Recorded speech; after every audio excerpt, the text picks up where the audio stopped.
September 9 or 10, the upcoming iPhone 17 series is going to launch, and as usual this time we have 4 different phones, but unlike last time the Plus is gone, which would be replaced by the long rumored iPhone 17 Air, which should have actually launched first, but in between the Samsung S25 Edge came. So it'll be a very thin 5.5mm smartphone in which you'll be getting only one camera similar to the iPhone 16e. And secondly, in 2025 this new smartphone would come with a battery capacity of less than 3000 mAh. But since this is a replacement for 16 Plus, which had an amazing battery life, kind of a witchcraft, and had 2 versatile cameras, the 17 Air, which lacks both, is going to be priced more than the 16 Plus. That's quite ironical. But in order to justify this price, Apple is going to put the latest Apple's A19 Pro chipset in the iPhone 17 Air. Along with that, it'll have 12GB of RAM. And every single person is speaking about the new design change that has came to the iPhone 17 Pro series, but no one is talking about the base iPhone 17, which looks exactly like the iPhone 16. But there are 2 new changes. It comes in 2 new colors. But I have high hopes that the iPhone 17 would be the best selling of the entire series. Why? Because it is going to get one major upgrade. See this 16 Pro here. This one has a 6.3-inch display because the bezels are super thin, and the iPhone 17 is going to come with the same exact display, which means finally after years of waiting, the base model iPhone is going to get a 120Hz display. But there is a small catch. Well, this 120Hz display in the Pro phones is called a Pro Motion display. So if they give a Pro display in a non-Pro phone, that is not an Apple way. So unlike the Pro models which has 1Hz to 120Hz, the base model iPhone will have an LTPS display,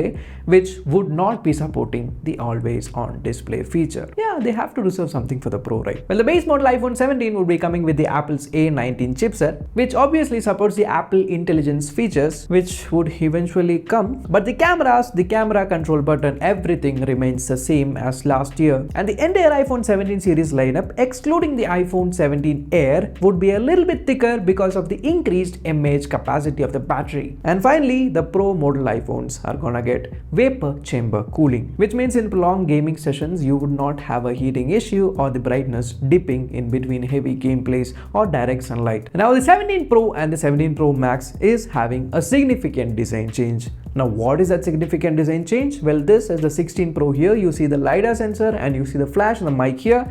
Just take it and push it to this side, and that is the change. And this change is giving me kind of Poco vibes. And the second biggest upgrade, I mean, it's a downgrade. The titanium frame that came in the 16 Pro, 15 Pro is gone. It is going to be replaced by the aluminum frame. Yeah, the one which came in 15, 16, 14, etc. And the back panel, which was entirely glass, is going to be replaced by an aluminum and glass mixture, wherein the top portion will be aluminum, and since to support the wireless charging, this portion would be glass. You remember when Apple first removed the headphone jack? We all thought Apple was going in a direction of a portless, buttonless iPhone. But last year, they came back with one extra button called the camera control. And this year, they're gonna come with one more extra button. Yeah, so you get 2 camera control buttons. Now, this new button, when you click on it, you can take photos and videos inside a new Pro level camera application. So finally, after years of waiting, Apple is going to bring Pro mode in Pro iPhones. This time, it's a camera-centric, camera-focused phone. So the back camera setup looks the same, but they have upgraded the 5x telephoto lens